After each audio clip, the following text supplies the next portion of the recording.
Hi, I'm Lee and welcome to 2 Minute Tuesday, where we give you tips and tricks regarding the software that helps you get to where you need to be. Today we're going to jump into Avontus Quantify and we're going to show you step by step on how to send a direct shipment from your branch office to site. Let's get started. When it comes to sending a direct shipment to site, you can click on your branch or click on the actual job site itself.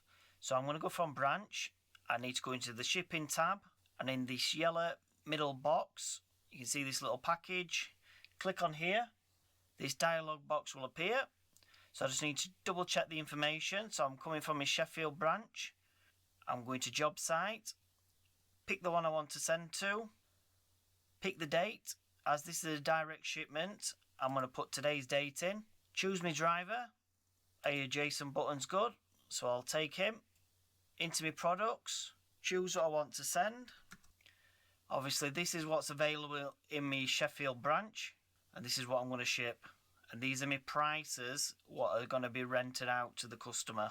Click complete, and that has now gone directly to site. So as you can see, these are all my other deliveries for everything that's gone, and if you need to do any changes, as long as it's not been invoiced, I can go back into the delivery ticket. The ticket will reappear. Obviously I can't change any of the information as this has already gone to site. I can go into products and I can change anything that I need to change, and that will automatically update on the delivery ticket for that site. Okay, I hope this helps. If you do like this video, please like and subscribe for more to come.